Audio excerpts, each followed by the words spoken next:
글로벌 환경이 따라주지 못하면 기업이 사업을 잘 해내고 있어도 상승하지 못하는 경우가 정말 많습니다. 오랜만이네. 네, 오랜만에 뵈는 것 같아요. 백신 맞았어요? 아직이요. 백신 맞으셨나요? 아니요. 바로 그냥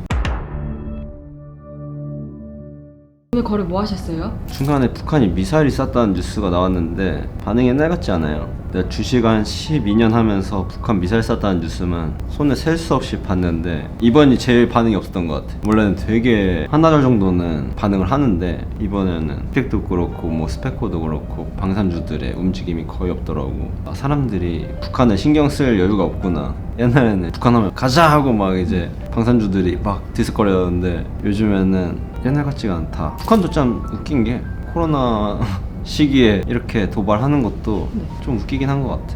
시기를 잘못하지 않았나. 북한이 원하는 게 뭔지 조금 더 들어봐야겠다. 생각해보니까 대선을 앞두고 있구나. 미리 이제 겁주기 시작하는 거구나. 잘해라. 그런 빌드업이 있었네. 이 모든 게 퍼즐 맞춰졌어. 정은신 다 계획이 있었구나. 앞으로 조금 더 몇 번 할 수도 있겠다. 어떻게 생각해보니까 미국이나 잘 공감이 안 되나? 네, 완벽한 시나리오라고 생각을 하고요.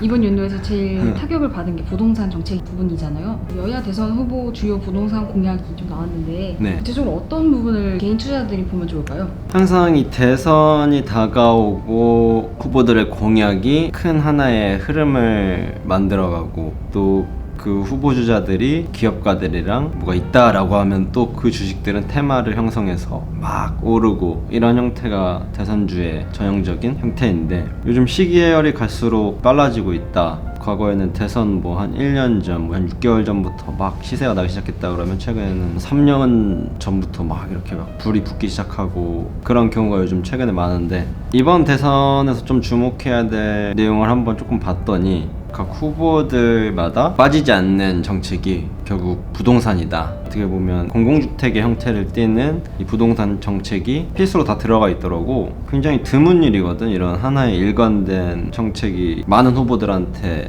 다 깔려있는 경우는 많이 없는데 이건 무조건 대통령이 되더라도 힘을 쏟을 수밖에 없는 부분이다. 그래서 주된 내용을 한번 살펴보면 이재명 후보 같은 경우는 뭐 250만호 그리고 뭐 윤석열 후보도 220만호 공공주택 형태를 띤 주거단지를 서울시에 공격적으로 공급하겠다. 그렇게 공급해서 많은 수요를 소화해내서 집값을 안정화하겠다라는 의도인 것 같은데 내용만 보면 사실 현 정부가 시행했던 부동산 정책과 굉장히 동일하다. 과연 지난 5년 동안 성공적이었냐라고 할 때 쉽게 잘 작동하지 않았다. 왜냐면 수요와 공급은 그렇게 맞춘다고 맞춰지는 게 아니니까 사실은 이건 불가능한 영역이다 라고 나는 확신하거든. 여야를 막론하고 후보자들이 쉽게 200만호 막 300만호라고 하지만 그걸 공공주택 형태로 시장에 이제 공급하려고 하면 어마어마하게 많은 비용, 어마어마하게 많은 건설사들, 시행사들까지 어떻게 보면 돈 한 푼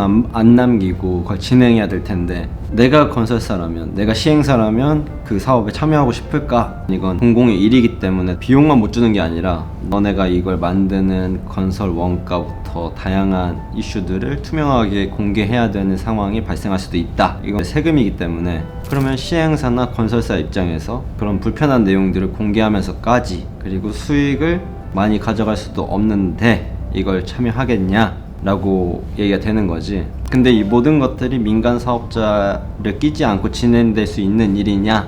라고 하면 그것도 아니다. 그러면 이 공약은 아마 실현이 불가능한 내용일 거다. 그 뒷단으로 조금 더 들어가 보면 오케이, 부동산 정책은 현 정부의 스타일로 진행했을 때 불가능하다라는 게 지난 5년간 검증됐다. 그러면 재개발이라던가 뭐 상업지라던가 공업지를 사용할 수 있는 토지로 규제를 완화하는 방식밖에 없겠지. 그럼 기존의 정비사업지 같은 재개발 단지라던가 이제 그런 것들에서 뭐 층수 제한을 풀어준다거나 여러 가지 효율을 극대화할 수 있는 형태로 규제가 완화될 가능성이 높다. 그랬을 때 누가 가장 많이 이익을 볼 것인가에 대해서 한번 지금부터 고민해 볼 필요가 있다는 거지. 총선을 앞두고 있기 때문에 내년에. 그러면 총선에서 무엇을 주목해야 될까? 각 시의원에서 중축이 되는 구성원들을 어느 당에서 누가 더 중심 인물로서 자리 잡느냐에서 총선이 조금 더 포인트일 것 같고 대선은 이제 그 이후에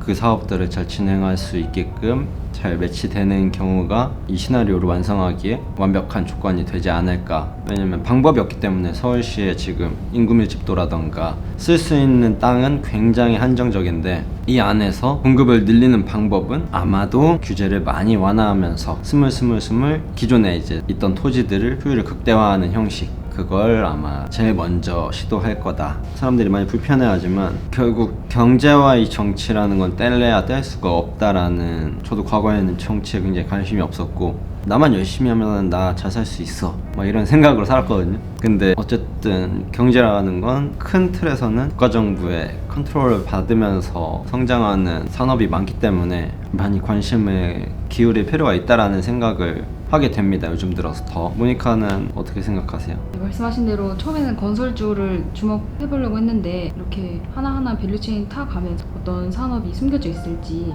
고민해보는 것도 되게 좋다고 생각이 들었습니다. 부동산으로 삼행시 가능하실까요? 부동산이요? 네. 부동산 예상치 못했는데 뭐 일단 해보죠. 부자들만 부동산을 갖고 있는 세상. 동떨어진 이야기처럼 들리네요. 탄 산행시 망했습니다. 떠오르지 않네요. 아, 근데 재치 있었나요? 네. 너무 급하게 들어와서 대응이 안 되네요. 몇 점인가요? 네, 10점 만점에 10점이요. 10점? 네. 너무 급하게 들어와서 쉽지가 않아요. 제가 그냥 빅텍 관련해서 이야기하다가 어쩌다 여기까지 끌고 오게 됐는데 별 내용이 아니라고 생각할 수도 있겠지만 여러분들이 앞으로 투자하면서 총선, 대선은 항상 빼놓고 이야기할 수 없기 때문에 그 시즌마다 어떤 식으로 주식들이 많이 관심받고 흘러가는지 그 사이클을 한 번만 잘 타도 극대화되는 수익들이 나타나기 때문에 한번 고민해볼 필요가 있다, 그런 생각을 합니다. 저는 그럼 또 다음 시간에 뵙겠습니다. 안녕.